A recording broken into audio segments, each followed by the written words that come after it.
अभिवादन स्वीकार कीजिए ब्रजेश मिश्रा का और आप देखना शुरू कर चुके हैं द डिबेट।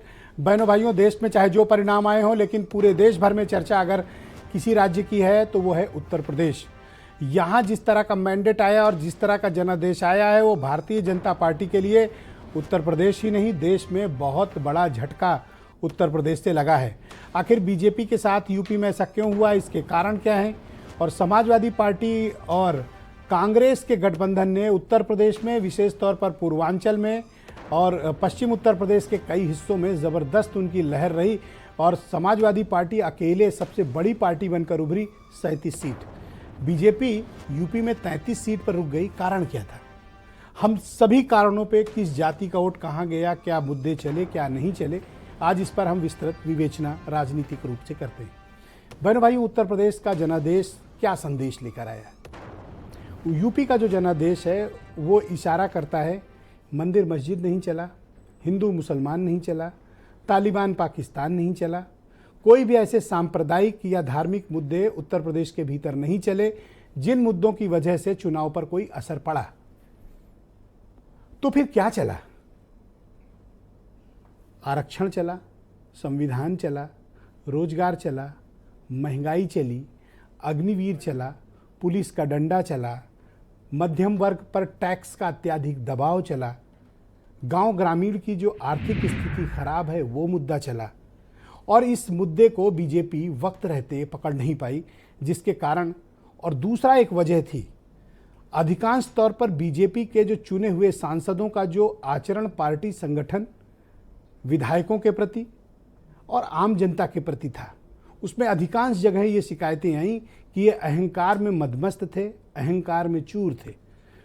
उसका उनको बड़ा नुकसान उठाना पड़ा और ये पहली बार हुआ है बहुत समय के बाद, तकरीबन मेरे ख्याल से 12-13 साल के बाद, कि नॉन यादव ओबीसी वोटर्स, जिसकी तादाद उत्तर प्रदेश में बहुत बड़ी है और जिनके दम पर बीजेपी 14, 17, 19, 22 में उत्तर प्रदेश में बड़ा मैंडेट लाई थी, वो पॉलिटिकली अब शिफ्ट हो गया है, वो अपोजिशन के पास गया है। नॉन यादव ओबीसी वहाँ पहले से है, अब नॉन यादव ओबीसी शिफ्ट हुआ है और शेड्यूल्ड कास्ट कम्युनिटी के वोटिंग पैटर्न पर बहुत बड़ा चेंज आया है।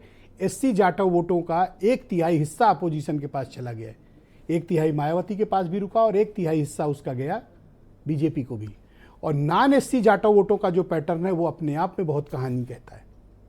लेकिन बहनों भाइयों, जिस तरह का मैंडेट और जिस तरह का जनादेश अयोध्या में आया, इसके भी एक मायने हैं।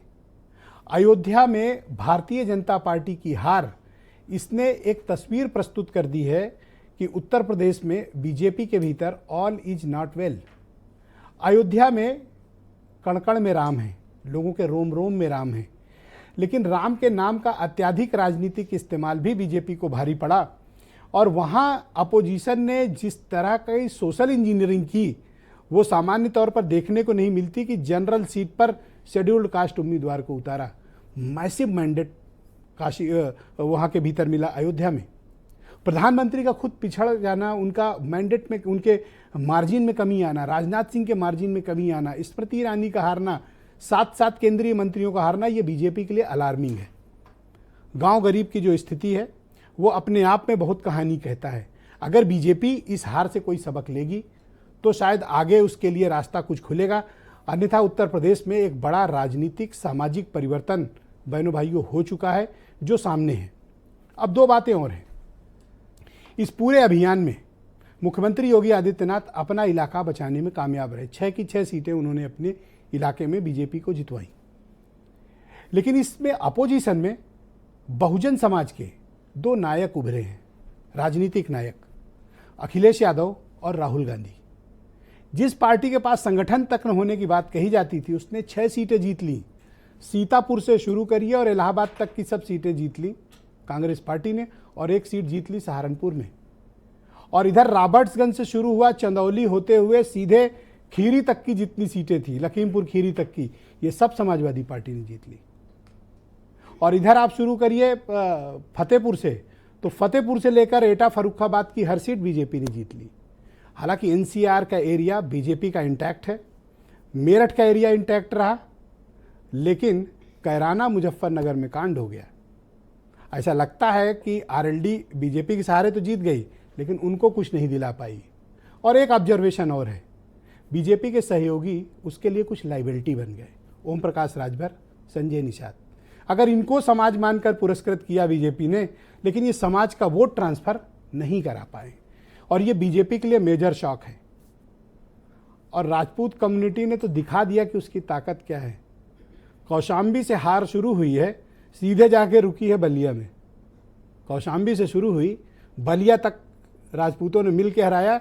और जो राजपूतों की सबसे बड़ी प्रयोगशाला थी मुजफ्फरनगर, संजीव बालियान हार गए। किसी का बदला पूरा हो गया। तो इस बार बीजेपी के सांसदों से ने सिर्फ विपक्ष से ही नहीं लड़ रही थी बीजेपी, अपने यहाँ भी लड़ रही थी, भीतरघात से लड़ रही थी। उसके अपने विधायक, पूर्व विधायक संगठन के लोग विपक्ष को जिताने और अपने को हराने में लगे हुए थे। ये भी बीजेपी का एक ड्रॉबैक सामने आया। आज खुली विवेचना करेंगे, खुलकर बात करेंगे। कुछ स्टेटमेंट।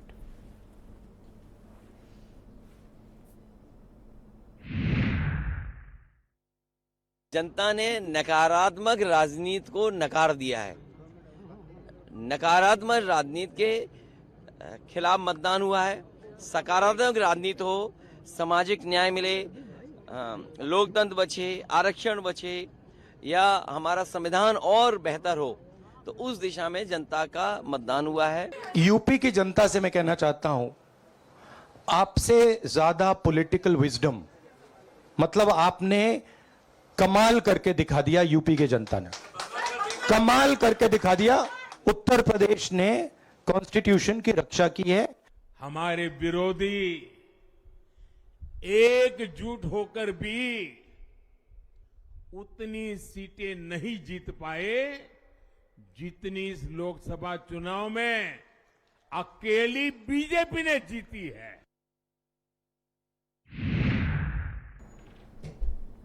तो बहन भाइयों, आज की डिबेट शुरू करेंगे। समीर सिंह उत्तर प्रदेश में बीजेपी के प्रवक्ता हैं, कर्नल शरद शरण सिंह समाजवादी पार्टी के प्रवक्ता हैं, सुरेंद्र राजपूत मेरे साथ मौजूद हैं, कांग्रेस कमेटी के प्रवक्ता हैं, और सीनियर जर्नलिस्ट, टेलीविजन जर्नलिस्ट विनय राय जी मेरे साथ आज स्टूडियो में मौजूद हैं। केपी मलिक साहब भी बहुत दिन से तैयार बैठे हुए हैं और आज के दिन का वो इंतज़ार कर रहे थे। आज हमारे साथ सीधे जुड़े हैं, पश्चिम उत्तर प्रदेश में इनके बारे में इनसे बात करेंगे, चर्चा करेंगे। अरुण मिश्रा जी मेरे साथ मौजूद है, वाराणसी से काशी पत्रकार संघ के अध्यक्ष हैं और बहुत ही जाने माने पत्रकार हैं। ईस्ट यूपी की उस बेल्ट का इन्होंने बहुत नज़दीक से देखा है चुनाव, तो इनसे भी बात करेंगे। तो 3 पॉलिटिकल पार्टियां और 4 हमारे पास एक्सपर्ट हैं जिनके जरिए हम कल के आए नतीजों का एनालिसिस करेंगे। समीर सिंह जी, ये क्या हाल हो गया आपका उत्तर प्रदेश में? नहीं, हाल अच्छा है। अच्छा है। आदरणीय नरेंद्र मोदी जी के नेतृत्व में हम तीसरी बार सरकार बना रहे हैं। मैं आपको भी बधाई देता हूं, आपके चैनल को बधाई देता हूं, उत्तर प्रदेश और देश की जनता को बधाई देता हूं कि देश की जनता ने तीसरी बार माननीय नरेंद्र मोदी जी के नेतृत्व में एनडीए को बहुमत दिया है। माननीय प्रधानमंत्री जी फिर से तीसरी बार देश के स्वाभिमान, सम्मान, देश के आर्थिक स्थिति को और देश के अंदर पूरी दुनिया, देश के अंदर तो तरक्की होगी ही, पूरी दुनिया के अंदर भारत को स्थापित करने में, भारत को मान बढ़ाने में और हमारे विकास के रास्ते को प्रशस्त करेंगे। आपने देखा कल माननीय प्रधानमंत्री जी भारतीय जनता पार्टी के कार्यालय गए थे और उन्होंने स्वागत और अभिनंदन में यह कहा कि हमें आगे की लड़ाई भ्रष्टाचार के खिलाफ लड़नी है और आगे देश भ्रष्टाचार से मुक्त हो और देश को हमको आगे बढ़ाना है। जिसका बहुमत हमको भारतीय जनता पार्टी को, देश की जनता ने एनडीए को दिया है, हम उस काम को करेंगे और निश्चित रूप से एक बड़ी बहुमत के साथ हम सरकार बना रहे हैं। हम इसके लिए आपको भी बधाई देते हैं और ऐसे सब लोग जिन लोगों ने एनडीए को बहुमत देने में अपनी भूमिका निभाई, देश की जनता को, पत्रकार मित्रों को, राजनीतिक दलों के हमारे सहयोगी साथी कार्यकर्ताओं को, भारतीय जनता पार्टी के कार्यकर्ताओं को, हम सबको बधाई। विदाई भाषण क्यों दे रहे हो आप? नहीं, हम भाषण नहीं दे रहे। मैं तो ये कह रहा हूँ कि इस हार का जिम्मेदार कौन है? नहीं, हार किस बात की? 33 नहीं, आप उत्तर प्रदेश की चर्चा करेंगे तो मैं चर्चा करूंगा। हाँ, क्यों? यूपी की बात मैं करेंगे। अभी तो ये कह रहा हूं कि देश के अंदर तीसरी बार माननीय प्रधानमंत्री जी, देश के प्रधानमंत्री माननीय नरेंद्र मोदी जी बन रहे हैं। हम सबके लिए गौरव का विषय है, हम सबके लिए सौभाग्य का विषय है कि भारतीय जनता पार्टी के नेता नरेंद्र मोदी जी सर, क्या ये तय किया गया तीसरी है बार कि यूपी के बारे में नहीं बोलना है? नहीं, पूरी चर्चा करेंगे ब्रजेश जी। मैं तो ये कह रहा हूँ आज अच्छा दिन है, आज एनडीए के साथियों की बैठक हुई है, हम सबको बधाई देना चाहिए। सर, माननीय यूपी इंडिया में ही प्रधानमंत्री है जी। सर, भारत में नहीं नहीं नहीं, आ रहा हूँ, उसी पर आ रहा हूँ। रही बात उत्तर प्रदेश के अंदर, तो आप उत्तर प्रदेश के राजनीतिक परिस्थिति को देखेंगे तो हम निरंतर 2014 से लेके 2024 तक चुनाव जीतते रहे। जनता का हम पर भरोसा रहा है, जनता ने हमको बहुमत दिया है। 24 माइनस कर लीजिए। नहीं, 24 हम माइनस इस नाते नहीं करेंगे ब्रजेश जी कि 24 में भी जनता ने हमको जो सीटें दी हैं वो अच्छी सीटें दी हैं। हाँ, ये जरूर है खुश हैं आप कि ये जरूर है कि 19 के अपेक्षा हमको उतना बड़ा बहुमत नहीं मिला। वो मैं हमारे आपको लिए, आपका वोट शेयर बताता हूं। हमारे लिए 2019 में आपका वोट शेयर 50 पॉइंट से ऊपर था, 50 से अधिक था। इस बार आपका 41.37 वोट शेयर। नहीं, 2014 मतलब करीब 2014 का भी वोट शेयर देख लीजिए, 2017 का 19 का भी। ना देखें। नहीं, 19 भी देखिए, पीछे भी हम ले चलना चाहते हैं। 2014 भी देख लीजिए, 2017 भी देख लीजिए, 2022 भी आप देख तो लीजिए, सर आज ये आए 19 हो भी कि देखिए। जवाब ऐसे नहीं देना नहीं है। ब्रजेश जी, मैं आप ही उसके का दर्शक मायूस होगा सर। नहीं, मायूस कोई नहीं होगा। देश की जनता और देश का कार्यकर्ता, यूपी में आपके वर्कर मायूस नहीं हैं। नहीं, कोई मायूस नहीं और है। आपकी बात सुनकर और कोई मायूस हो नहीं गए हैं। मायूस है, सब खुश हैं, प्रसन्न है। माननीय मोदी जी तीसरी 9% बार देश के वोट क्यों कम हुआ प्रधानमंत्री आपका? बन रहे हैं। 9% ब्रजेश जी, कम। अगर इन सारी चीजों की चिंता हम राजनीतिक दल है, हम करेंगे, हमारा वोट क्यों कम हुआ। लेकिन मैं एक उदाहरण देना चाहता हूं आपको। अगर आप इसको एक बहुत बड़ा कारण मानते हैं तो मैं एक 2004 का उदाहरण देता हूं। 2004 में समाजवादी पार्टी की सरकार थी सर, और ये मुलायम डिसाइड सिंह, हुआ है आपके नहीं यहाँ नहीं, लग रहा है। मैं बता रहा हूं ना ब्रजेश जी, 2004 में लोकसभा के चुनाव में उत्तर प्रदेश के अंदर 35 सीटें मुलायम सिंह जी Who पाए is थे। responsible, sir? और मैं तीसरी बार पूछ 2007 रहा में हूं, सर। जब कौन जिम्मेदार है? विधानसभा का चुनाव हुआ, 2007 में कुर्मी भाग विधानसभा गया, का चुनाव हुआ, तो मौर्य चला बहुजन गया, समाजवादी पार्टी नान ब्रजेश जाटव जी, एससी चला ब्रजेश गया, जी, मैं सबसे राजपूत पहले आपके आपको खिलाफ ये चले बता गए, दूं, 35 सीटें आपकी घट गई और आप कह रहे हो मैं खुश मैं हूं। सबसे पहले ये बता दूं, कितनी कम्युनिटी नहीं, आपको नहीं, छोड़कर मैं चली गई? सबसे पहले आपको ये कई बता जगह दूं, ब्राह्मणों ने भी वोट नहीं दिया। ब्रजेश जी जवाब तो सुन लीजिए। जाति सर, पर- अब आप वो दिल्ली नहीं, बोले नहीं, जा रहे हो। नहीं, जाति पर तो जवाब सवाल तो सुन कौन लीजिए। सुने नहीं सर? नहीं, जाति पर जवाब हम दे रहे हैं ना, हाँ, जो तो गिना बोलिए रहे ना। हैं। देखिए, मैं पूर्वी उत्तर प्रदेश से आता हूं, गोरखपुर से, आप ये जानते हैं। जाति पर अगर आपको जवाब लेना है तो डुमरियागंज की सीट जगदम्बिका पाल जी लड़े थे, आप पता कर लीजिएगा वहां कितने ठाकुर हैं। तो बलिया में क्यों हार गए सर? नहीं, मैं एक सीट, अब आप कहेंगे कि ये क्यों हार गए, ये क्यों जीत ना गए, पूछूं मैं सर? बता तो रहा हूं। अरे मेरी भी बात सुन लीजिए ना। डुमरियागंज के अंदर जगदम्बिका पाल को सर्व समाज के लोगों ने वोट देके जिताया। तो ये सर्व समाज में मैं चंदौली आपको वोट ये क्यों नहीं कहना दिया? चाहता हूं कि भारतीय जनता पार्टी के साथ समाज के सभी वर्ग के लोगों ने वोट दिया है, हर वर्ग का हमको समर्थन है। हाँ, ये जरूर है कि हमारी सीटें कम हुई है। क्या ये बात हम आपको इसकी चिंता में समीक्षा नहीं डालती कि नहीं, कुर्मी वोट, यानी ब्रजेश जी- 7 कुर्मी एमपी चुनकर आए हैं अपोजिशन से, 7। अरे ब्रजेश जी, मैं बता तो रहा हूँ और महाराजगंज आपके यहाँ जो जीते नहीं तो एक अनुप्रिया हैं। मेरी भी बात सुन लीजिए ना। महाराजगंज में हमारे प्रत्याशी पंकज चौधरी थे और कांग्रेस गठबंधन के प्रत्याशी भी चौधरी थे, लेकिन जीता हमारा चौधरी। तो मैं कैसे कहूं कि कुर्मी हमको वोट नहीं दिया। तो आपको खीरी में क्यों हम नहीं दे यही दिया? तो कह रहे हैं। आपको धौरारा में क्यों नहीं दे ब्रजेश दिया? जी, मैं यही कह रहा आपको हूं। बस्ती में क्यों नहीं मैंने दिया? आपको क्या- अंबेडकर नगर में क्यों नहीं मैंने दिया? क्या सर? कहा, हमने ये कहा कि हाँ हमारी सीटें कम सर, हुई उस हैं। कम्युनिटी वाले सुन रहे होंगे, क्या कहेंगे आप? हमको समझो तो। सभी जातियों का वोट मिला, सबने हमारे ऊपर विश्वास व्यक्त किया। मौर्य हाँ, कुशवाहा कुछ आपसे सीटें- कम हुआ है सर। हम- अगर ऐसा होता तो कौशाम्बी क्यों हारते, हम- जौनपुर क्यों हारते और आंवला में नीरज जी, मौर्य मैं क्यों कह तो जीतते? रहा हूं कि भारतीय जनता पार्टी की कुछ सीटें कम हुई हैं, हम उसकी समीक्षा करेंगे। 35 कम हुई हमसे है। कहाँ गलती हुई, क्यों हमसे गलती कहाँ हुई, हम उसको भरपाई करेंगे, हम पूरा करेंगे। आगे हम इससे अच्छा रिजल्ट ये देंगे। चले गए छोड़ के, इनको लाओगे नहीं, कैसे? कोई गया नहीं हमको छोड़ के। ब्रजेश जी, सबका साथ, सबका विकास, लोग सबका मान ही नहीं विश्वास भारतीय जनता पार्टी का नारा है। मैंने उदाहरण दिया 2004 का, मुलायम सिंह जी 35 सीट जीते थे और 2007 में विधानसभा के चुनाव में सर, बहुत वो पुराना कहाँ चले। खड़ा हुए? आपके दर्शक बसपा की मायूस होंगे, सरकार मैं बन आपको गई। फिर कह नहीं रहा नहीं, हूं। कोई मायूस नहीं। वो ब्रजेश कह जी, रहे होंगे कि सब एंकर खुशी पूछ रहा मना है रहे हैं। और समीर सब सिंह जवाब खुशी नहीं दे मना रहे। रहे हैं। मोदी जी ओके, तीसरी कर्नल बार साहब, प्रधानमंत्री बन थैंक रहे हैं। यू। और ब्रजेश जी, मैं एक चीज और कह दूं, हाँ। आप किसकी बात कर रहे हैं जो 100 सीट 99 सीट पर अरे सिमट सर, गए? कर्नल शरण सिंह, आप उनकी थोड़ा बातों में कोऑपरेट आ रहे करें, हैं। डिबेट को आगे बढ़ाते हैं। कर्नल साहब, शुक्रिया आपका। और पहले आपको बधाई कि आपकी पार्टी उत्तर प्रदेश में नंबर 1 बन के आई, 37 सीट आपने जीती। हाउ कैसे किया आपने ये? आपको बहुत बहुत धन्यवाद, बहुत बहुत प्रणाम। हालांकि आप कहते थे डिबेट में, कोई मानता नहीं था आपकी बात। आने का मौका दिया। और सबसे पहले जनता जनार्दन, संविधान और लोकतंत्र को प्रणाम कि उन्होंने ये बता दिया है कि इस देश में जब भी कोई तानाशाही करने का प्रयास करेगा उसको उसके पैंट का, उसके शर्ट का साइज नाप के जनता दे देगी। मैं अभी सुन रहा था भारतीय जनता पार्टी के प्रवक्ता साथी बार बार कह रहे हैं कि तीसरी बार मोदी सरकार आएगी। उनको पहली बात तो ये पता होना चाहिए कि मोदी जी के पास तो बहुमत ही नहीं है, भारतीय जनता पार्टी के पास बहुमत ही नहीं है। सर, और आपकी बार एनडीए की सर, और- सर प्लीज, और हम सुबह आराम से से बात करें, बड़ी अच्छी बात अरे है। धैर्य रखिए, आप उद्वेलित हैं, आप आपके बारे बहुत में किसी को परेशान बोलने हैं। नहीं दिया, अब आपका ये फर्ज बनता है आप सुने। महामानव के लिए बहुत परेशान है, हमको अपनी बात कह लेने दीजिए। हाँ। सबसे बड़ी बात है, सवेरे से किसी ने मोदी सरकार नहीं लिखा है, ना कहीं ट्विटर पे, ना फेसबुक पे, ना किसी आपका क्या मीटिंग में। मुद्दा चला उत्तर बस प्रदेश में, एक- मुझे ये एक आओ। मिनट दीजिए, मैं दिल्ली बिल्कुल छोड़ो, अभी क्लियर सर कर देता यूपी हूं। की बात करो। मोदी जी सवेरे से 3 मीटिंग कर चुके हैं, अभी तक कपड़े नहीं बदले हैं।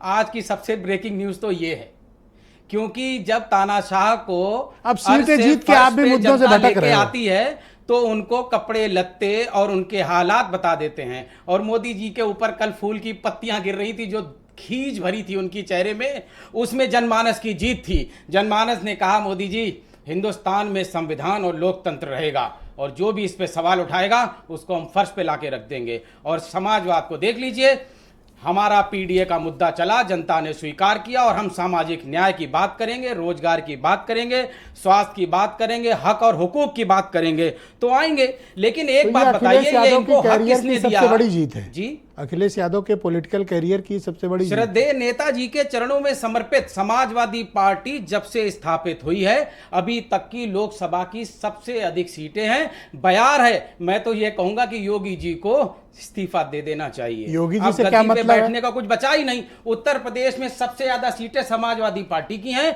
और इंडिया गठबंधन बहुमत में है। आप अगर देखें तो उनका मौलिक अधिकार और उनका बहुमत जनता ने ये छीन जिसकी लिया। अभी हम चर्चा कर रहे थे, नान यादव ओबीसी कम्युनिटी और नान जाटव शेड्यूल्ड कास्ट कम्युनिटी, जी, वोट मिले आपको इनके? नफरत सिर्फ एक शब्द में समेट दीजिए। थोड़े दिन पहले बोल रहे थे कि पिछड़ों का यादव खा गए, दलितों का जाटव खा गए, जनता मिलकर भाजपा की सरकार खा गई। ओके, सुरेंद्र राजपूत जी को इनवाइट करता हूं मैं, कांग्रेस कमेटी के प्रवक्ता हैं। सुरेंद्र जी, स्वागत आपका। अक्सर लोग डिबेट में आपसे कहते थे कांग्रेस का यहाँ क्या है, तो कांग्रेस का यहाँ काफ़ी कुछ निकला है। 6 सीटें आप जीत के आए, सीतापुर से इलाहाबाद तक की सीट। क्या मुद्दे थे आपको ऐसा लगा जो राहुल गांधी और अखिलेश यादव की जोड़ी यूपी में सुपरहिट रही? क्या मुद्दे चले? सबसे बड़ा मुद्दा संविधान, और सबसे बड़ी बात अहंकार। अहंकार के खिलाफ ये चुनाव था। और जिस तरीके से स्वयंभू बन रहे थे आदरणीय नरेंद्र मोदी जी, उन्होंने कहा था मैं तो अवतारी पुरुष हूँ, उस अवतारी पुरुष को उन्होंने मानव बना दिया। देश की जनता ने बता दिया कि जनार्दन हम हैं और कोई नहीं है। आप इस चीज़ को अगर देखेंगे तो सबसे बड़ी जो खींच की बात है भारतीय जनता पार्टी के लिए उत्तर प्रदेश में, वो अयोध्या, बनारस में इनकी डिफीट नहीं, सॉरी, डिफीट ही मार्जिन जैसी कम है। हुआ। 1,52,000 से अगर जीतते हैं तो 10 लाख की बात करने वाले लोग 1,52,000 से जीतते हैं। उससे ज़्यादा से तो हमारे किशोरी लाल जी जीत गए 1,71,000 से। आप इस चीज़ को देखिए। तो इस समय की जो सबसे बड़ी परिस्थिति है कि एक चीज़ तय हो गई कि उत्तर प्रदेश ने, उत्तर प्रदेश के जनमानस ने, उत्तर प्रदेश के गरीब ने, दलित ने, पिछड़े ने, आदिवासी ने, सब ने मिलकर के, नल ने, नील ने, कोल ने, भील ने, सब लोगों ने मिलकर ये के जनादेश क्या कहता है? कांग्रेस इसको किस तरह से डिफाइन करती हम है? तो देखिए, ये तो जनता का जनादेश है, संविधान को बचाने के लिए जनादेश है, अहंकार को मिटाने के लिए जनादेश है, लोकतंत्र को बचाने के लिए जनादेश है। और जो लोग हमसे कहते थे ना, ये 2 लड़कों की जोड़ी क्या करेगी, उन 2 लड़कों की जोड़ी ने 80 सीटें लड़ी, 43 पे हमारी जीत हुई और 3-4 सीटें हमें जबरदस्ती हरा दी गई। आज की डेट में लगभग हम लोग 50 सीटों पर खड़े होते अगर ईमानदारी की बात होती। एक बात मैं और कहूं जो सबसे बहुत इंपॉर्टेंट है, आज आदरणीय योगी आदित्यनाथ जी का जन्मदिन भी है, तो मेरी तरफ से आपके चैनल के माध्यम से उनको बहुत बहुत बधाई।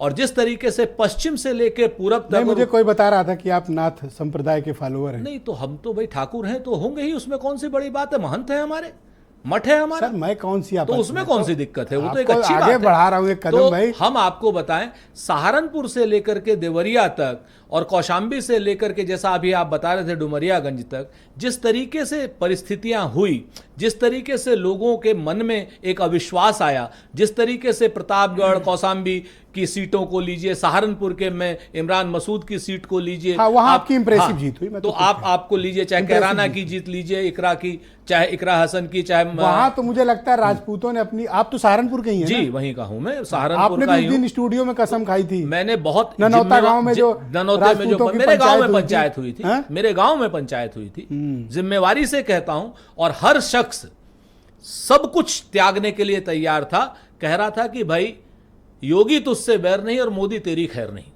बहुत स्पष्ट रूप से वहां पर नारे यूपी में लगे। भी ये नारा चला जो आप बोल रहे हैं। हाँ, पूरी तरीके से नारा चला। योगी- और हम और अभी एक मैं इस्तीफा आपको मांग रहे जिम्मेवारी से कहता हूं कि योगी तुझसे बैर नहीं और मोदी तेरी खैर नहीं, ये भारतीय जनता पार्टी के कार्यकर्ताओं में अब नारा next चला। इस पे क्वेश्चन ही आता है सर, प्लीज एक सेकंड। हाँ। और मैं दो कांग्रेस का नारा मैं- बताइए। सर, अच्छा, कांग्रेस एक इंपॉर्टेंट बात और बताता हूं मैं आपसे। आज बड़ी मजेदार हुई, आज एनडीए की बैठक हुई। एनडीए की बैठक में, थोड़ा दिल्ली की बात कर लेने दीजिए, एनडीए की बैठक में उत्तर प्रदेश से एनडीए के जो सबसे प्रमुख दो दल थे, राजभर, ओम प्रकाश राजभर और संजय निषाद जी, उनको बेइज्जत करके बाहर कर दिया कि भैया तुम्हें नहीं आना है, एनडीए बाकी सब आएंगे, अरे तो ले जाओ, आप इज्जत तुम्हें कर नहीं लो। आना है। अब आप इस बीजेपी को चीज को ज्यादा केयर नहीं देखिए, उनकी। अगड़ों को चुनाव से पहले ये लोग बेइज्जत करते हैं और पिछड़ों को, राजभरों को, निषादों को, नल को, नील को, कोल को, भील को, चुनाव के बाद ये लोग बेइज्जत करते हैं। कि क्या ये अलायंस जो आपका समाजवादी पार्टी कांग्रेस का है आगे कंटिन्यू? निश्चित। मैं आपको फिर से एक बात बताता हूं, पिछली बार अब तक जितने अलायंसेस हुए थे, और एनडीए का जो अलायंस है वो मैथमेटिकल अलायंस है, सरकार का मुझे नहीं पता कौन बनाएगा ये लेकिन हमारा जो अलायंस है ये एक परमानेंट केमिस्ट्री का अलायंस है। ये केमिस्ट्री का अलायंस पहली बार बना है। आप इस चीज को देखेंगे कि अखिलेश यादव जी की, राहुल गांधी जी की केमिस्ट्री, अखिलेश यादव जी की तेजस्वी जी की केमिस्ट्री, अखिलेश यादव जी की उद्धव जी की केमिस्ट्री, राहुल गांधी जी की एमके स्टालिन साहब की केमिस्ट्री, Thank जो you, राजपूत केमिस्ट्री जी, हुई शुक्रिया। है, ये अपने आप में बहनों अद्भुत भाइयों, है, इस कार्यक्रम को अभूतपूर्व हम आगे है। बढ़ाएंगे। आने वाले समय में सिर्फ और सिर्फ अहंकार की हार होगी। नरेंद्र सर। मोदी जी, मैं आपको जिम्मेवारी से कहता हूं कि इस बार एक बहुत कमजोर व्यक्ति के रूप में अगर आएंगे भी, पहली चीज तो भाजपा वाले उनको प्रधानमंत्री नहीं बनाएंगे, लेकिन हाँ आएंगे All right, भी sir. तो बहुत कमजोर व्यक्ति के विनय रूप में। राय जी को मैं आमंत्रित करता हूं। बहुत ही जाने माने टेलीविजन जर्नलिस्ट हैं और उत्तर प्रदेश में पिछले 25 साल से पत्रकारिता कर रहे हैं। बहुत शुक्रिया आपका विनय जी कि आपने हमें समय दिया। उत्तर प्रदेश का जनादेश क्या कहता है सर, और ये किस बात का संकेत है, और इसमें किस पार्टी के लिए क्या संदेश छिपा हुआ है? देखिए, सबसे बड़ा संदेश तो भारतीय जनता पार्टी के लिए है, क्योंकि हरीश जी, समीर जी जो बात कह रहे थे उसमें भटक गए कि पहली बात, हार अगर जनता दे तो उसको स्वीकार करिए खुले मन से, और ये कहना कि नहीं हमारी जीत हुई है, 17 देखिए 19 देखिए, ये इस पर कोई मतलब नहीं है। और सिर्फ नारा यही नहीं था कि योगी को बचाना है तो मोदी को हराना है, मसला पूरे प्रदेश में देखिए। मैं तो सीधे शुरू करूँगा प्रधानमंत्री जी के संसदीय क्षेत्र से। लास्ट मोमेंट में 2 महीने पहले धर्मेंद्र सिंह को एमएलसी बनाया गया। बड़े बड़े कद्दावर पत्रकारों ने दिल्ली से फ़ोन किया कि कौन वाले धर्मेंद्र सिंह हैं।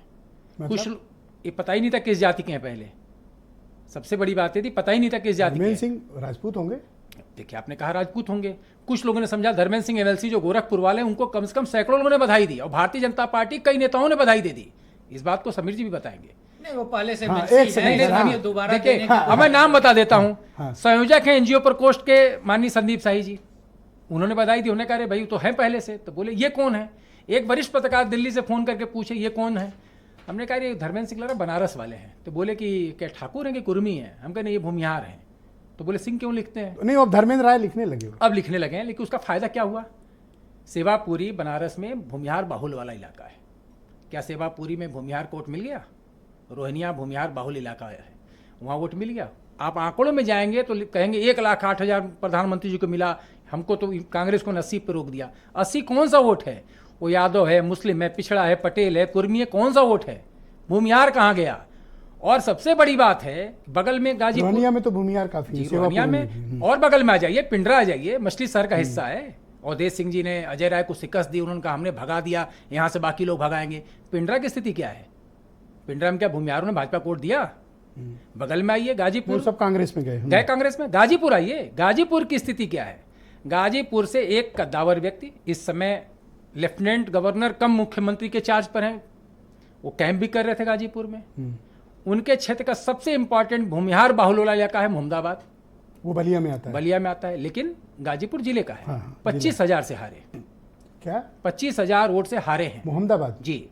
बगल की सीट जहूराबाद, वो भूमिहार प्लस राजभर जी का बहुलता वाला इलाका है, वहीं से तो विधायक वहाँ बने। लगभग 15,000 से हारे हैं बीजेपी। जी। तो अब समीकरण देखिए, राजभर साथ में है तो जहूराबाद हार गए। अब लेफ्टिनेंट गवर्नर साहब गाजीपुर से आते हैं तो वहां से निपट मोहम्मदाबाद गए। हार गए। ठीक, एक बीच में AK शर्मा जी हैं, हमको लगता है दोनों डिप्टी CM छोटे पड़ जाएंगे। दोनों डिप्टी CM जी क्या है उनके पास, एक के पास तो ग्राम विकास मंत्रालय है, एक हेल्थ है। वो शायद हमारे ख्याल स्वतंत्र प्रभार मंत्री थे अरविंद सिंह गोप, अखिलेश जी की सरकार में उनके पास ही विभाग था। और एक स्वास्थ्य मंत्रालय ब्रजेश पाठक जी के पास, वो हमारे कल्याण सिंह की सरकार में सुब्रत साही के पास था जब वो प्रमोट हुए थे गृह मंत्रालय से। तो आप समझिए डिप्टी CM का हो रहा कितना बड़ा पुराने पत्रकार को बुलाने का फायदा यही है। तो आप इस चीजों को आकलन करिए। अब आपने विभाग तो दिया डिप्टी CM, एक आगे वार्निंग गाड़ी, फिर उसके बाद वेटिंग गाड़ी, फिर उसके बाद एस्कॉर्ट की गाड़ी, जैमर गाड़ी, सब लेकर चलो। जनता ने देखा ये किस बात का झुंझुना पकड़ाया गया है, जब मेरा एक गाड़ी थाने में बंद हो जाती है हमारा डिप्टी CM नहीं छुड़वा पा रहा है, एक डॉक्टर हमको परेशान कर रहा है तो यहाँ एक स्ट्रेचर नहीं लगवा पा रहा है। तो परेशानी हुई। नेता ऐसा नहीं कि वो मंत्री कंपिटेंट नहीं है, मंत्री करना चाहे वो ना कर पाए, उसका अधिकारी न करने दे तो बेचारा मंत्री क्या करेगा।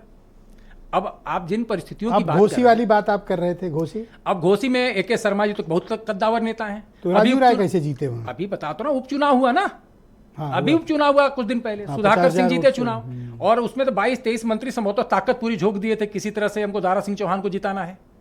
तो उपचुनाव में 42,000 की हार आधिकारिक है, लगभग 50-55 से ऊपर गई थी हार।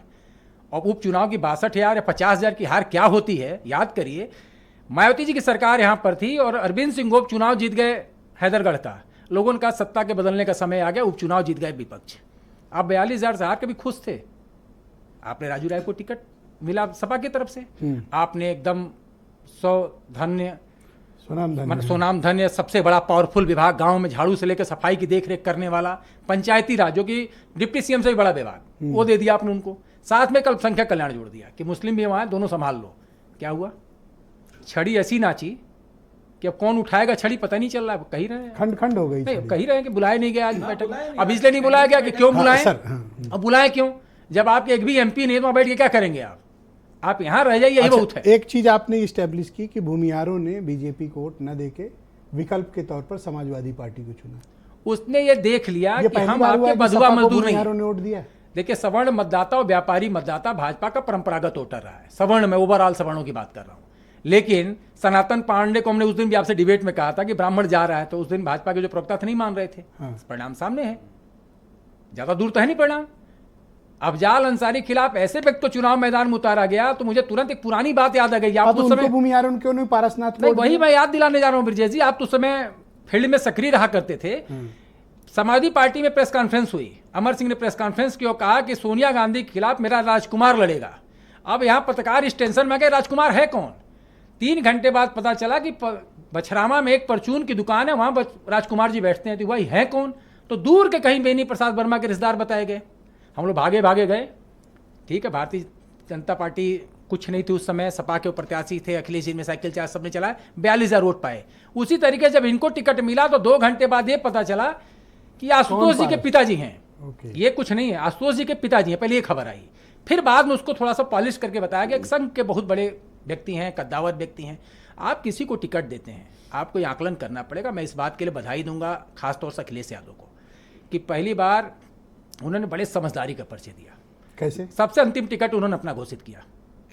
उनको लगा कि किसी और को हम कन्नौज उतार सकते हैं, नहीं उतार सकते, आजमगढ़ किसको भेज सकते हैं, लेकिन जब उनको लगा कि हमको रणभूमि में उतरना चाहिए, क्योंकि छोड़ दें और लड़ाई किसी को दे कहीं गलत ना हो जाए, तो खुद कन्नौज उतरना उन्होंने पसंद किया। अंत में धर्मेंद्र यादव को उन्होंने भेजा आजमगढ़, क्योंकि पिछला चुनाव कम वोट से हारे थे। आदित्य यादव को टिकट मिला शिवपाल यादव का काट करके, उन्होंने विड्रॉ किया। लेकिन सबने कहा कि वो तो आदित्य हार जाएगा। समीकरण का जब पूरा ताना बाना अखिलेश जी ने बुना, तब जाकर उन्होंने टिकट घोषित किया। तो आप कहना चाहते हैं नान यादव जो ओबीसी वोटर्स हैं, जिसमें कुर्मी, कुशवाहा, अन्य जातियां, राजभर, एक चीज और ये रामभुआल निषाद कैसे सुल्तानपुर से जीत गए? भाई निषाद व्यक्ति, निषाद तो वहां है, निषाद जी, निषाद, यही मैं कहना चाह रहा हूं। बाबू सिंह कुशवाहा ने दल बनाया, पूरे प्रदेश में अपने संगठन को खड़ा किया। वो कहीं से लड़े, उनके कम्युनिटी का वोट तुमको मिलेगा ना। जब पूरे दल का प्रचार, जब अखिलेश यादव आजमगढ़ से लड़े, पहले नहीं लड़े थे। नहीं सुनते विनय जी, नहीं, इसके मैं बता रहा हूँ, एक बड़े देश के साथ गाजीपुर लड़े थे, Let him complete. गाजीपुर लड़े, क्या दशा हुई Let है, him वही बता रहा हूँ। complete, let क्या him दशा complete. हुई थी? नहीं, मैं बता रहा हूँ। एक सेकंड, हाँ। अरे रुक देखिए, जाइए, एक चीज और जिसका जवाब है मेरे पास। ब्रजेश जी, प्लीज एक से आप सुन लो, स्वस्थ इस चर्चा। कहानी का कोई मतलब इस डिबेट का नहीं। नहीं कहानी क्यों नहीं है, नहीं, इनकी बिल्कुल। बात है, जैसा सुनती विनय है जी तो भूमियारों पर चर्चा की, जी जैसे प्लीज। धर्मेंद्र सिंह को कोई नहीं जानता भूमियार, ये भी भूमियार है, मैं इनका ज्ञान बढ़ाना चाहता हूँ, संजोग से पत्रकार है, मेरे पड़ोसी है और मेरे पुराने मित्र भी। बताइए। इस देश के अंदर भूमिहार की टाइटल, जाति की कोई ऐसा जाति की टाइटल, वो सिंह भी लिखते हैं, वो शाही भी लिखते हैं, वो सिन्हा भी लिखते हैं। एक सेकंड, मेरी बात पूरी हो जाए, मेरी बात पूरी हो जाए। वो सिन्हा भी लिखते हैं, वो पांडे भी लिखते हैं, वो मिश्रा भी लिखते हैं, वो तिवारी भी लिखते हैं। आप टाइटल से क्या कहना चाहते हैं? दूसरा क्या मुद्दे, एक समाप्त करो, अब आप समाप्त करो, 20 सेकंड में समाप्त करो, 10 सेकंड, आप 20 सेकंड में ये समाप्त करो, 10 सेकंड आप ये समाप्त करो, आप मेरे से बात करो, आप मेरे से बात करो, जस्ट प्लीज। इस डिबेट से क्या क्या मुद्दे, फायदा? अपोजिशन का कौन सा मुद्दा जाति के अलावा फ्लेयर अप ज्यादा किया? सबसे बड़ा था कि जो संविधान बदलने का नारा दिया गया कि संविधान बदल दिया जाएगा, बदला जाएगा कि नहीं बदला जाएगा मुझे नहीं मालूम। 400 पार का जब नारा आया तो हुआ कि 400 पार क्यों चाहिए, तो इसका मतलब बाबा साहब का नामो निशान मिटने वाला, विपक्ष ने उसको मुद्दा बनाया। और जो कम्युनिटी बाबा साहब भीमराव अम्बेडकर अपना भगवान मानती है, उसको लगा कि नहीं तो बाबा साहब का नाम मिटने जा रहा है, इस कारण शिफ्ट हो गया, ये एकदम शिफ्ट हुआ है और ये मेजॉरिटी वोट शिफ्ट हुआ है। ऑलराइट सर, दूसरे चरण में बाकी आपसे बात करेंगे। दो और पैनल में मेरे साथ खास मेहमान जुड़े, अरुण मिश्रा मेरे साथ वाराणसी से जुड़े हैं। मिश्रा जी, दो सवाल मैं आपसे जानना चाहता हूं। मेरे पास जो ये ग्राफ है ना, ये बताता है कि रॉबर्ट्सगंज से बात शुरू हुई है समाजवादी पार्टी की और ये जाके खीरी पे ख़त्म हुई है। मतलब लगातार इस बेल्ट की सारी सीटें वहाँ से ये जीतते हुए आए हैं। आप पिछली डिबेट में मेरे साथ थे, आपने कहा था कि ओबीसी का एक खास वर्ग नाराज है। क्या ये नाराजगी की वजह से परिणाम बदल गए? देखिए, मैं मिर्जापुर की बात करूं, मिर्जापुर में समाजवादी पार्टी ने रमेश बिंद को 1 महीना या 1.5 महीना रह गया था तब टिकट दिया था। जिस मिर्जापुर में कुर्मी बाहुल्य माना जाता है, उस मिर्जापुर में मात्र 37,000 वोट से यदि चुनाव अनुप्रिया पटेल जीतती है, जब वो 2.5 लाख से जीतती थी। स्वाभाविक है कुर्मी मतों में विभाजन हुआ। यही हाल उन्होंने जिस प्रत्याशी को वहां टिकट दिया, मैं पूरे पूर्वांचल की बात करूं तो ओबीसी वोटों का विभाजन ठीक उसी तरह से हुआ है जिस तरह से इतना ज्यादा, जिस तरह से जो दलित मतदाता कांग्रेस को दिए। मैं ये मानता हूं पूर्वांचल में जो दलित मतदाता थे जो शिफ्ट हुए वो कांग्रेस को दिए हैं। समाजवादी पार्टी बाद में आई, इंडिया गठबंधन को ये सोच करके उन्होंने दिया कि राहुल गांधी साथ में, कांग्रेस राहुल गांधी वो इंडिया वो यदि संविधान में कोई बदलाव नहीं करने देंगे, ये बहुत बड़ी बात थी। आप ये देखें कि केवल यही नहीं, महेंद्र पांडे को भी ओबीसी वोटर छिटका है, चाहे कुछ भी कहा जाए। आज वो केवल 22,000 वोट से चुनाव जीत रहे हैं। इसके पीछे ये कारण था कि जिन पर भारतीय जनता पार्टी को सबसे ज्यादा भरोसा था, उस इलाके में भी वहां पर ओबीसी, गैर यादव ओबीसी ऊपर छिटका। मैं बनारस की एक विधानसभा, 2 विधानसभा क्षेत्रों की मैं सिर्फ बात करूं जहां एक चीज और मैं पूछ लूं आपसे कि प्राइम मिनिस्टर की मार्जिन में इतना बड़ा फाल कैसे आया? ब्रजेश भाई, जिस शहर में 8 विधायक, सवाल उठना तो लाजमी है कि जिस शहर में 8 विधायक, 3 एमएलसी और 3 मंत्री, जिला पंचायत और मेयर इस शहर में हैं, और ब्रजेश सिंह साथ में, मार्जिन होने जी प्रधानमंत्री इस शहर में 10 साल में 45 बार आए, आपको बता दूं, और 100 बार, कम से कम 110 बार योगी आदित्यनाथ आए। 40,000 करोड़ का परियोजनाओं पर यहाँ काम हुआ। उसके बावजूद यदि बनारस पूरा सवाल चट्टी चौराहे पर उठ रहा है कि आखिर क्यों, सबसे बड़ी बात यह रही कि यहाँ पार्टी के अंदर में जो होना चाहिए था, जो कार्यकर्ताओं में जोश होना चाहिए था, पहला वो नहीं रहा। ये सबसे ज्यादा नाराजगी उनको योगी मोदी से नहीं थी, यहाँ के स्थानीय जनप्रतिनिधियों से थी। मैं 2 विधानसभा क्षेत्रों का उदाहरण देता हूँ। एक विधानसभा क्षेत्र रोहनिया आता है जिसको अपना दल के खाते में गया है, वहां अजय राय 1 लाख वोट पाते हैं। वहां कुर्मियों का बहुत ज्यादा, कुर्मी और भूमिहार मत हैं, लेकिन उसके बावजूद अजय राय वहां 1,01,000 वोट पाते हैं। इसी तरह से शहर के अंदर भी अजय राय को हर वर्ग ने वोट दिया। यह मार्जिन का सबसे बड़ा कारण। विनय जी की बात से कनेक्ट हो रही है आपकी बात जी, कंटिन्यू। हेलो, हाँ कंटिन्यू। जी बोले आप जी। दूसरी चीज यह है कि जिस शहर दक्षिणी में 9 बार भारतीय जनता पार्टी के विधायक श्यामदेव राय चौधरी 8 बार थे और 2 बार से लगातार भारतीय जनता पार्टी के विधायक हो रहे हैं, उस दक्षिणी में मात्र 10,000 वोटों का अंतर भारतीय जनता पार्टी से और कांग्रेस के प्रत्याशी के बीच में।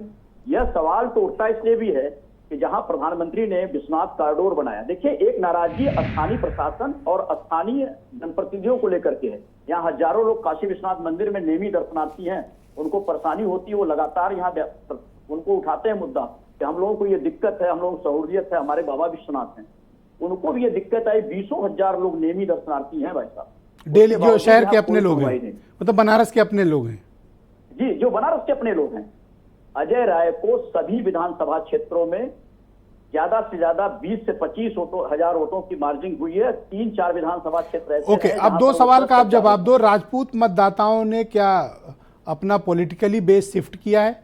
क्योंकि चंदौली में उनका जीतना वीरेंद्र सिंह का, ये क्या संकेत देता है? निश्चित तौर पर वहां ये बात सोशल मीडिया पर चल रहा है और आज ही किसी विधायक ने, उस इलाके किसी विधायक ने भी ये अपने पोस्ट किए हैं और ये कहा गया कि केवल जनप्रतिनिधियों पर इस तरह के सवाल न खड़े किए जाए, संगठन को भी विचार करने की जरूरत है। यानी अंदरूनी जो कलह है संगठन और जनप्रतिनिधियों के बीच में उभर करके सामने आ गया और लगातार सोशल मीडिया पर यह सवाल। ओके, आपका कहना है कि नान यादव ओबीसी शिफ्ट हुआ है, नान जाटव शेड्यूल कास्ट शिफ्ट हुआ है, राजपूत कम्युनिटी शिफ्ट हुई है? नहीं, उसके अलावा भूमिहार भी बनारस में शिफ्ट हुए, मैं ये भी मानता हूँ। केवल बनारस में कि बलिया तक, गाजीपुर घोसी होते हुए? गाजीपुर तक हुए, बलिया से गाजीपुर तो बलिया तक भी हुआ, बनारस से लेकर बलिया तक हुआ है जो शिफ्ट हुआ। ये मतदान का प्रतिशत बताता है। ऑल राइट, अरुण जी मेरे साथ मौजूद रहिएगा, इस डिबेट को आगे बढ़ाते हैं। मेरे साथ काफ़ी देर से प्रतीक्षारत हैं और उनसे काफ़ी डिटेल भी बात करेंगे। केपी मलिक साहब, सर पश्चिम उत्तर प्रदेश के बारे में हम सब आपसे जानना चाहते हैं कि पश्चिम उत्तर प्रदेश का रिजल्ट इस बार चौंका गया। वहाँ कांग्रेस भी जीत गई, वहाँ भीम आर्मी पार्टी भी जीत गई और वहाँ समाजवादी पार्टी भी घुसकर जीत गई। डेंस इलाके में पश्चिम की जीत गई, बीजेपी भी कुछ सीटें जीतने में कामयाब रही। पश्चिम ने ये मिला जुला रिएक्शन क्यों दिया? क्या संकेत है वहाँ के जनादेश के? देखिए ब्रजेश जी, अगर आप देखें सबसे अनोखी जीत मुझे नगीना पे दिखाई दे रही है, जहाँ भीम आर्मी के चीफ चंद्रशेखर जीते हैं, जबकि वहाँ उनको हराने के लिए मायावती ने भी रैली की, अखिलेश यादव ने भी वहां रैली की, जयंत चौधरी ने भी वहां विरोध किया। उसके बावजूद चंद्रशेखर का 1.5 लाख से जीतना जताता है कि वहां भारतीय जनता पार्टी की कितनी खिलाफत थी। आपको अंदाजा लगाना चाहिए जब तमाम तरफ से आपका विरोध हो रहा है 1.5 लाख वोटों से जीतना, एक बात। दूसरी बात ब्रजेश जी, आपको याद होगा आप ही के चैनल पे जब मैंने आंकड़े देने शुरू किए थे तो हमारे जो मित्र बैठे हुए हैं सिंह साहब भारतीय जनता पार्टी के, तो उन्होंने कहा था कि ये फर्जी पत्रकार हैं और विपक्ष का एजेंडा लेके बैठे हुए हैं। आप याद करिए सहारनपुर, कैराना, मुजफ्फरनगर, मैंने मुरादाबाद की सीटों पे ये गिनवाया था कि भारतीय जनता पार्टी की स्थिति बहुत अच्छी नहीं है और ठाकुर समाज जो है बहुत बुरी तरह से नाराज है। तो इन्होंने कहा था नहीं कोई ठाकुर समाज नाराज नहीं है और ऐसा कुछ नहीं है, और इन्होंने इस तरह की बात की थी। देखिए हम पत्रकार लोग हैं, हम आंकड़ों को आगे रखते हैं। हम यहाँ कांग्रेस का पक्ष रखने के लिए राजपूत बैठे हैं, वो रखे कांग्रेस का पक्ष। हमारा, अब मैं कांग्रेस की अगर बात करूं, कांग्रेस ने 3 सीटें जो गंवाई हैं, अमरोहा, मथुरा और फतेहपुर सीकरी, अगर कांग्रेस ने उम्दा कैंडिडेट यहां से दिए होते तो कांग्रेस को इन 3 सीटों में भी इजाफा हो सकता था। भारतीय जनता पार्टी ने जिस प्रकार से अभिमान में कई जगह टिकट नहीं बदले, संजीव बालियान का टिकट किसी कीमत पे नहीं बदला जाएगा। अगर भारतीय जनता पार्टी ने कैराना से और मुजफ्फरनगर से टिकट बदले होते तो शायद भारतीय जनता पार्टी को यहां सफलता मिलती। पर यह कैसे हो पाया कि मुरादाबाद से लेकर मैनपुरी तक की हर सीट समाजवादी पार्टी ने जीत ली? मुरादाबाद से शुरू हुआ है और मैनपुरी तक की सारी सीटें समाजवादी पार्टी जीती। ब्रजेश जी, उसका कारण है कि जिस प्रकार से पिछड़े और दलित वर्ग को ये लगा, और मायावती का जो खास वोटर था उसको ये समझ में आ गया कि हमारा संविधान खत्म होने वाला है और भीमराव अंबेडकर ने जो हमें एक अधिकार दिया है वो हमारा अधिकार समाप्त होने वाला है। तो वो बहुतायत में भारतीय जनता पार्टी को छोड़ के, जो पिछली बार भारतीय जनता पार्टी एक और महत्वपूर्ण सवाल है सर, जिसका जवाब लोग जानना चाहते हैं और कल से इस पर डिबेट चल रही है कि आरएलडी अपनी 2 तो जीत गई, बीजेपी के साथ तो कांड हो गया। कैराना भी हार गए, मुजफ्फरनगर भी हार गए, सहारनपुर भी हार गए। ये आरएलडी का मुझे समझ में नहीं आया कुछ पॉलिटिकली, आप समझ पाए क्या? नहीं, आरएलडी के जो वोटर हैं, एक तो कैंडिडेट दोनों बहुत अच्छे थे, उनका कोई विरोध नहीं था। पहली बार वो चुनाव लड़ रहे थे और खासकर जो बागपत के कैंडिडेट हैं वो बहुत साधारण व्यक्ति हैं और 5 दशकों से वो राष्ट्रीय लोकदल के चौधरी चरण सिंह के टाइम के व्यक्ति हैं, तो उनको सिंपैथी मिली। तमाम विरोध के बावजूद वो चुनाव जीते हैं। अगर वो अखिलेश के साथ रहते तो मुझे लगता है ज्यादा सीटें जीतते। भारतीय जनता पार्टी के साथ जाके उनको कोई बहुत ज्यादा फायदा नहीं हुआ है और अभी अगले कुछ वो समय में हो बीजेपी सकता के लिए है कि यूजफुल साबित नहीं हुए। नहीं, भारतीय जनता पार्टी को उनका कोई फायदा नहीं हुआ। एक्चुअली ये उल्टे मुजफ्फरनगर खुद फायदा उठा के जो निकल गए। संजीव बालियान है, संजीव बालियान चाहते थे कि उनसे उनको कुछ फायदा हो जाए, इसलिए निजी तौर पे उन्होंने जी जान लगा के उनको लिया था। अच्छा, एक लास्ट क्वेश्चन, अपना फायदा नहीं, लास्ट क्वेश्चन, उनका फायदा कर गए जी। ये हरेंद्र मलिक की आड़ में कोई बदला संपन्नम तो नहीं हुआ? नहीं, ऐसा कुछ नहीं है। देखिए, हरिंदर मलिक के अलावा अगर वहां पे कोई दूसरा व्यक्ति भी होता तो वो भी जीतते, क्योंकि संजीव बालियान की पिछले 10 साल से एंटी कॉम्बेंसी बहुत थी और खासकर जिस प्रकार से उनके ऊपर आरोप लग रहे थे कि ठाकुर समाज के 2 गन्ना मंत्री सुरेश राणा और संगीत सोम को हराने का काम उसने किया था, तो ठाकुर कम्युनिटी उनसे बहुत ज्यादा नाराज थी। इसके अलावा जो बच्चे कुचे राजपूत आज देख रहे होंगे आपकी बात सुन के भड़क जाएंगे। अब रुक जाओ, वीरेंद्र जी भी आ गए हमारे साथ। भाई इलेक्शन हुआ था उत्तर प्रदेश पे, एक सेकंड और लूंगा बस ब्रिजेश जी। भाई इलेक्शन हुआ था खतौली की सीट पे, वहां सैनी समाज भी अंत में उनसे नाराज हो गया। तो जिस लोकसभा की कॉन्स्टिट्यूएंसी से आप 4 से 5 विधानसभा सीट हार जाएंगे तो वहां से आप किस प्रकार से जीतेंगे, ये जाहिर करता है। शुक्रिया सर। वीरेंद्र जी, उत्तर प्रदेश के जनादेश पर आपकी संक्षिप्त टिप्पणी बोलिए। देखिए, मुद्दे कई सारे रहे जो बीजेपी के हार का कारण बने। देश में मोदी भले ही प्रधानमंत्री बनने जा रहे हैं, सरकार बना रहे हैं, लेकिन उत्तर प्रदेश में बीजेपी हार गई है और बुरी तरह से हारी है। चाहे 2014 से तुलना करेंगे आप, चाहे 2019 से। देखिए, अग्निवीर जैसी योजना, बच्चों के परीक्षा और नौकरी का मामला और बार बार प्रत्याशी का न बदलना, संविधान अंबेडकर का खतरे में होना, ये 4-5 ऐसे मुद्दे हैं जिन पर भाजपा को हार मिली है। और भाजपा इन चीज़ों को जानती थी, उसको पता चल गया था कि दलित उनसे नाराज हो रहा है, खिसक रहा है, अंबेडकर वाला मुद्दा, संविधान के खतरे वाला मुद्दा चल गया है, इसको रोका जाए। लेकिन इसी बीच एक बयान आया कि संघ की अब हमें ज़रूरत नहीं है, तो संघ शायद पता नहीं कितना सक्रिय हुआ, ये भी एक बहुत बड़ा फैक्टर बना जिसकी वजह से भाजपा कमजोर हुई। पन्ना प्रमुख पन्ना हाथ में लिए रहे, घर तक पहुंच पाए कि नहीं पाए ये देखना होगा। लेकिन पश्चिमी उत्तर प्रदेश से जो भाजपा की हवा बिगड़ी, उसके बाद से वो सफल नहीं पाई आखिरी तक। ब्रजेश जी, लाभार्थियों की जिस उम्मीद पर भाजपा बैठी थी, वो लाभार्थी उसमें बहुत बड़ी संख्या मुसलमानों की भी है, लेकिन वो भाजपा के साथ नहीं आए। सरकार की योजना का उनको लाभ मिला। ये मुगालता बीजेपी को नुकसान पहुंचाने वाला रहा कि राशन से वो आगे बढ़ जाएंगे, राशन उनको फायदा देगा, लेकिन एक घर में 2 राशन कार्ड पे राशन लेने वाले राशन बेच के गांव में बैठ के बीड़ी पीते रह गए, वोट देने नहीं गए, और गए तो सपा में वोट डाल आए। बनिया व्यापारी वर्ग वोट देने नहीं निकला, जो बीजेपी का बहुत बड़ा नुकसान है। शहरी क्षेत्रों में ये आप देख सकते हैं। अब बात आती है कि जो आरोप प्रत्यारोप हुए, समाजवादी सपा को समाप्तवादी पार्टी कहा, कहते थे कि एक इनोवा में बैठ के पूरा घर संसद में चला जाएगा, इतने लोग जीतेंगे, और आज 37 सीटों पर वो जीत गए। कहते हैं इनके यहाँ पार्लियामेंट की कोई बोर्ड की बैठक नहीं होती, ये सब जब नाश्ते की टेबल पे बैठते हैं वहीं पार्लियामेंट बोर्ड की बैठक कर लेते हैं। अब तो संसद में देश की तीसरी सबसे बड़ी पार्टी हो गई। तो अखिलेश यादव आज देश में तीसरे सबसे बड़े दल के नेता बन गए हैं, और उन्होंने अपनी पार्टी को भी तीसरी सबसे बड़ी पार्टी बनाकर भाजपा और कांग्रेस के बाद पूरे राष्ट्रीय स्तर पर एक बड़ी पहचान बनाई है।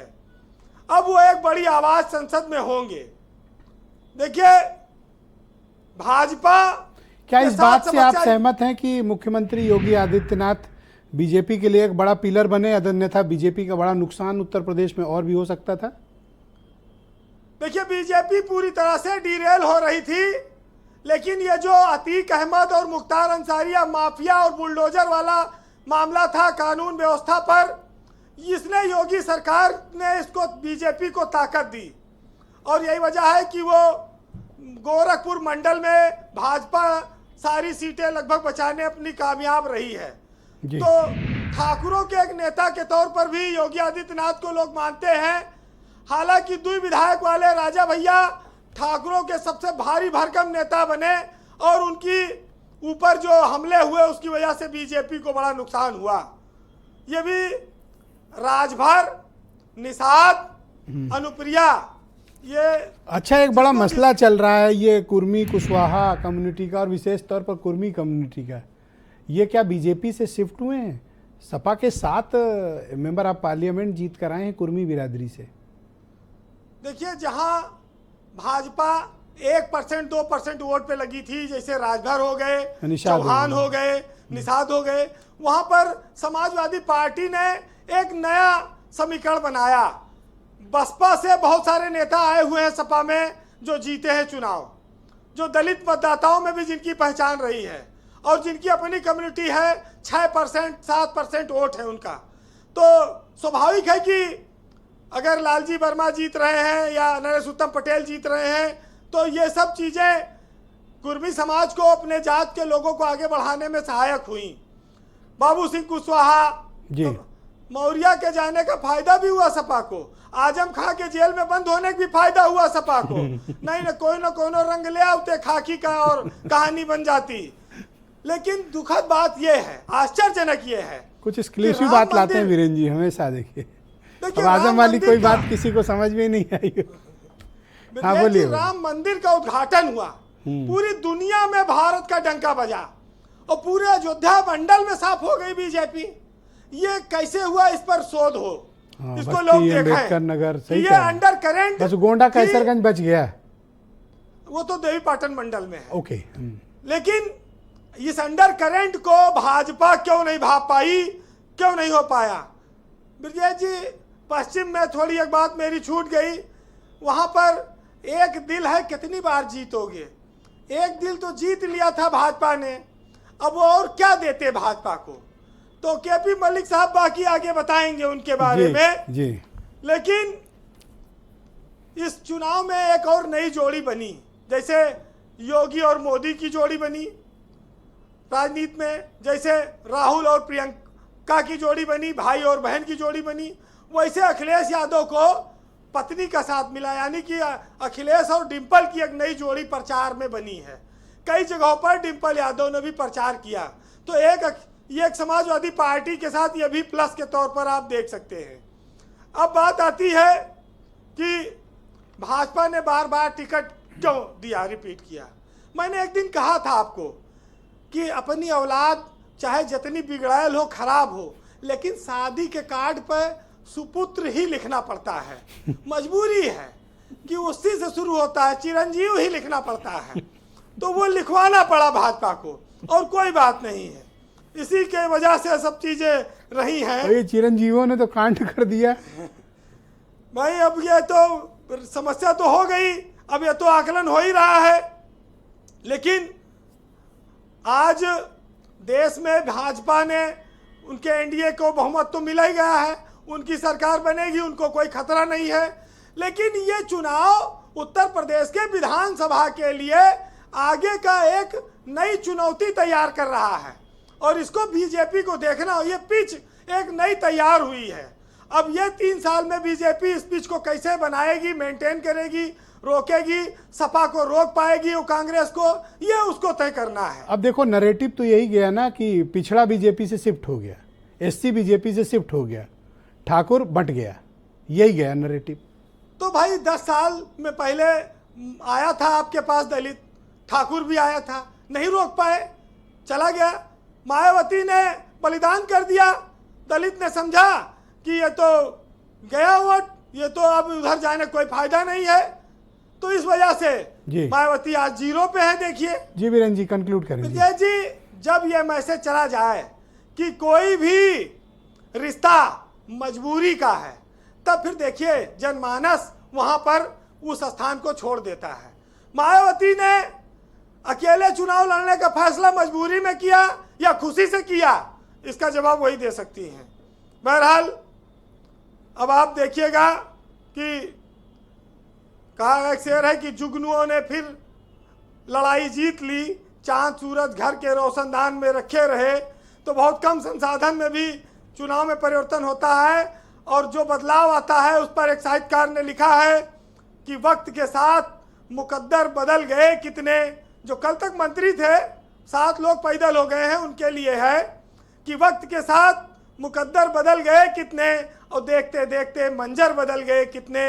हमारे पाँव की ठोकर में जो रहते थे कभी बुतों के ढल के वो पत्थर बदल गए कितने। और नींद की कोई दवा काम ना आई अपने, कभी चादर तो कभी बिस्तर बदल गए कितने। और कदम कदम पे गमों ने निभाया साथ मेरा, शहर बदले तो फिर घर भी बदल गए कितने। बहुत शुक्रिया वीरेंद्र जी, आपका बहुत बहुत धन्यवाद। ग्राउंड जीरो से आपने इनपुट, इन्फॉर्मेशन और फीडबैक हमें उपलब्ध कराया। बहनों भाइयों, मेरे पास बस कुछ ही वक्त बचा है इस दूसरे चरण के लिए। आज पहले चरण की परिचर्चा बड़ी लंबी हो गई और मैं आपसे वायदा करता हूं कि अगले 1 हफ्ते तक लगातार हम उत्तर प्रदेश के इस मैंडेट पर चर्चा करेंगे। हर एक मुद्दे को छुएंगे, हर एक विषय को छुएंगे, हर एक इलाके में जाएंगे। अब मैं अपने मेहमान पैनलिस्ट को 30-30 सेकंड का वक्त देता हूं और मैं चाहता हूं कि 30-30 सेकंड में आप लोग अपनी बात करने, क्योंकि हमें थोड़ा समय का भी पालन करना है। शरद जी, पहले मैं आपको समय देता हूं, व्हाट नेक्स्ट। बहुत बहुत धन्यवाद। मैं समझता हूं आपके पास टाइम नहीं है अभी, तो मैं सिर्फ इतना ही बता पाया कि तानाशाह के तानाशाही जनता ने कैसे छीनी है। फिर कभी चर्चा होगी तो इस पर भी बात करेंगे। पूरे हफ्ते बात करेंगे। अखिलेश जी ने जिस तरीके से इंडिया गठबंधन में और राहुल गांधी जी के साथ चल के जो पीडीए को मुद्दा लेकर के आम जनमानस की बात, सामाजिक न्याय की बात, पेपर लीक की बात, अग्निवीर की बात, जनता को अच्छी सुरक्षा की बात, अच्छी तरक्की की बात, नौकरियों की बात और विकास की बात की थी, उस पर फिर कभी शेष चर्चा करेंगे। लेकिन जनता ने उसको स्वीकार किया। जनता को सलाम। सर 30 सेकंड आज सहयोग करें, 30 सेकंड में अपनी बात करें सर। नहीं, मैं तो अगर आप कहेंगे तो मैं अपने 30 सेकंड भी विनर आप बोले, ठीक है ना। सच बात आज तो विनर आए सूट आज जो है, आज की डेट में भारतीय जनता पार्टी का एक ही लिए एक संदेश है कि अहंकार कभी भी ऐतिहासिक काल से रावण का भी नहीं रहा, अहंकार मुसोलिनी का भी नहीं रहा, हिटलर का भी नहीं रहा। अहंकार की ये हार हुई है और राहुल जी ने और अखिलेश जी ने जिस तरीके से अपनी केमिस्ट्री के साथ काम किया है, ये अपने आप में अद्भुत है और आने वाले दिनों का ये संकेत है। सर, अब आप बताएं इस हार से आपने क्या सीखा? नहीं, देखिए ब्रजेश जी, मैं 2 बातें कहूंगा। एक तो समाजवादी पार्टी और कांग्रेस के नेता ने झूठ का व्यापार किया, नफरत की खेती की और लोकतंत्र और संविधान को खत्म करने की जो अफवाह फैलाई जनता के बीच में, जनता आज नहीं कल उसको समझेगी। हाँ, इतना जरूर मैं कहूँगा कि तानाशाह कौन है ये देश जानता है। देश के अंदर इमरजेंसी कांग्रेस ने लगाई थी, संविधान पर हमला अखिलेश यादव ने किया था, इलाहाबाद के अंदर हल्ला नफरत का खेत तो अयोध्या में जोत दिया है। पहले तय कर कहीं न कहीं खेत ही रात को 12 बजे सर, कन्नौज पर लड़ने का तय करना ये बताता था कि अखिलेश यादव थानेदारों को, तहसीलदारों को भेज दिया है। मत करो ऐसा, मैं कह रहा हूँ जनता समझ सहयोग करें। देखिए, सबसे बड़ी बात है कि हम बात को आधा अधूरा छोड़ गए थे आरोप लगा के। सर मुद्दे पे नहीं, मुद्दे पे आ रहे हैं। तो हमको पता है कि त्यागी मेरठ का भूमिहार है, रेवती रमन सिंह प्रयागराज के भूमिहार है। नहीं, मनोज सिन्हा भी भूमिहार है, AK शर्मा भी भूमिहार है, उपेंद्र तिवारी भी भूमिहार है, सुरता साई भूमिहार। नहीं, तो ये कह रहा था मेरी बात कंप्लीट हो जाएगी। समय की मर्यादा ध्यान रखा जाए। मैंने सिर्फ इतना कहा कि कई लोग इससे अनजान थे, लेकिन एक लाइटर मोड में मैं इतना ही कहूंगा, खासतौर से बनारस को लेके। एक बनारस बेचू का कुलगीत है, काशी की 2 सुरम में धाराएं वरुणा सी जिसमें नहाए सूर तुलसी। मैंने काशी को सिर्फ वरुणा सी के बीच का माना जाता है।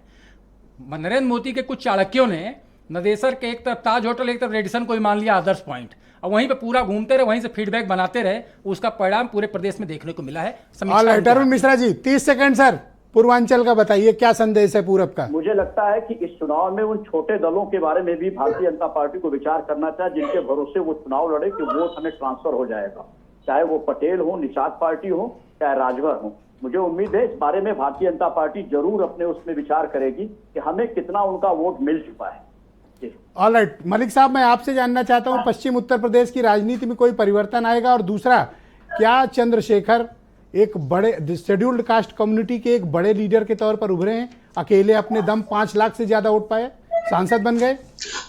जी बिल्कुल, मैं दो चीजें कहना चाहूंगा ब्रजेश जी। चंद्रशेखर वास्तव में एक बड़े नेता बन के पिछड़े समाज के उभरे हैं और तमाम विरोधों के बाद उतरे हैं। दूसरा मैं ये कहना चाहूंगा कि समीर सिंह जी को थोड़ी तारीफ बाबा की भी करनी चाहिए कि उत्तर प्रदेश में जितना भारतीय जनता पार्टी को वोट मिला है उसमें 80% वोट बाबा के चेहरे पे मिला है। उनकी नहीं, सारा वोट बाबा का है मलिक जी। मोदी जी और योगी जी के नेतृत्व में ही हम चुनाव लड़ रहे थे। प्रधानमंत्री धन्यवाद सर, बहुत बहुत शुक्रिया sir, debate over sir, thank you sir, उनके चेहरे पे वोट मिली है। थैंक यू सर, बहुत बहुत शुक्रिया आप सभी का इस कार्यक्रम में मेरे साथ शिरकत करने के लिए। और बहनों भाइयों आपका भी धन्यवाद। एक हफ्ते लगातार एक एक सीट के धागे खोले जाएंगे, किस कम्युनिटी ने किस इशू पर कहाँ किसको क्यों वोट किया, और एक दिन डिबेट करेंगे बीजेपी के भीतर घातियों पे। नमस्कार।